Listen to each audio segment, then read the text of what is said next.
चंद्रमा की सतह पर सॉफ्ट लैंडिंग करना मून मिशन का सबसे मुश्किल वक्त होता है और स्पेस साइंस में सॉफ्ट लैंडिंग के लिए आखिरी 15 मिनट को तबाही का वक्त कहा जाता है। ऐसा इसीलिए क्योंकि चंद्रयान मॉड्यूल की सॉफ्ट लैंडिंग का अर्थ है 6000 किलोमीटर प्रति घंटे की रफ्तार से चांद की तरफ बढ़ते चंद्रयान की रफ्तार को कम करते हुए उसे शून्य तक ले जाना। और इस दौरान ये काम बहुत ही मुश्किल भी होता है।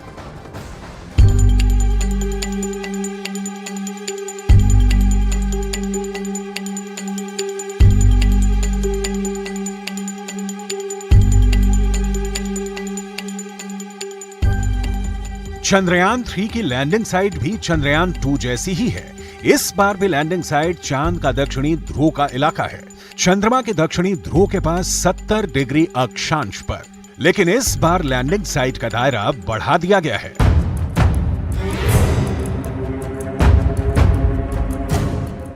चंद्रयान 2 की landing site 500 metre into 500 metre थी। चंद्रयान 3 में landing site 4 kilometre into 2.5 kilometre है। चंद्रयान 2 को लगभग 4 साल पहले 22 जुलाई 2019 को चंद्रमा की ओर भेजा गया था, लेकिन यह चांद की सतह पर सफल लैंडिंग करने में नाकाम रहा था। जब लैंडर चंद्रमा की सतह से सिर्फ 2 किलोमीटर दूर था, तब उसका संपर्क कंट्रोल रूम से टूट गया था। लेकिन इस बार विक्रम लैंडर में एलडीवी यानी लेजर डॉपलर वेलोसिटी मीटर और एलएचवीसी लैंडर हॉरिजॉन्टल वेलोसिटी कैमरा लगाया गया है। लेजर डॉपलर वेलोसिटी मीटर जमीन पर उतरते समय 3D लेजर फेंकता है। ये लेजर चांद की सतह से टकराकर वापस वेलोसिटी मीटर को यह बताती है कि वो कैसी है, ऊंची, नीची या फिर ऊबड़-खाबड़, और फिर इसके आधार पर ही वो लैंडिंग के लिए सही जगह का चुनाव करता है। बाकी 2 दिशाओं में जो लेजर जाते हैं वो ये देखते हैं कि कहीं सामने या पीछे की तरफ कोई ऊंची चीज तो नहीं है जिससे लैंडर के टकराने का खतरा हो। इसके साथ ही तीसरा काम करता है एलएचवीसी, जो जमीन के नीचे की हिस्से की तस्वीर लेता है, वो भी फुल स्पीड के दौरान, ताकि लैंडर के उतरने और हेलीकॉप्टर की तरह हवा में तैरते रहने की रफ्तार का पता चल सके, साथ ही खतरों का अंदाजा हो सके।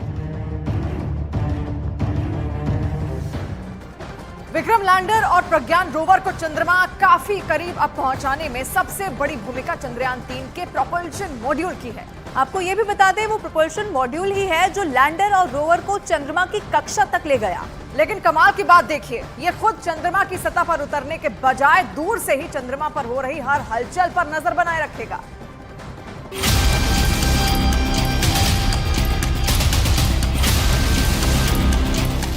बाईस दिन के सफर के बाद चंद्रयान चंद्रमा की कक्षा में दाखिल हो गया। चंद्रयान का चंद्रमा की कक्षा में दाखिल होना इस मिशन का एक अहम पड़ाव बनकर सामने आया, क्योंकि इसके बाद जैसे जैसे वक्त आगे बढ़ता गया, चंद्रयान और चंद्रमा के बीच का फासला कम होता गया।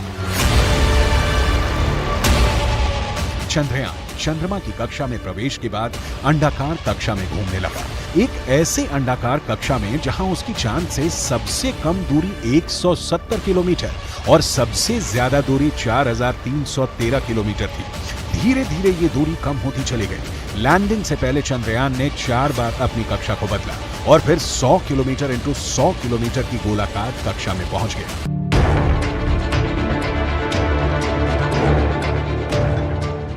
यात्रा के इस पड़ाव पर विक्रम लैंडर प्रोपल्शन मॉड्यूल से अलग हो गया। चांद तक के सफर में यह एक ऐसा पड़ाव था जिसे पूरी दुनिया ने देखा। इस अलगाव के वक्त की तस्वीरें भी धरती पर पहुंची, लेकिन इसी बीच विक्रम लैंडर लगातार अपनी कक्षा को बदलता रहा। वहीं प्रोपल्शन मॉड्यूल चंद्रमा की ओर बढ़ने की बजाय 100 किलोमीटर इंटू 100 किलोमीटर की पार्किंग कक्षा में चांद के चक्कर लगाने लगा। प्रोपल्शन मॉड्यूल चंद्रमा की कक्षा में घूमते हुए वहीं से पृथ्वी का अध्ययन करेगा, धरती से आने वाले रेडिएशंस का अध्ययन करेगा।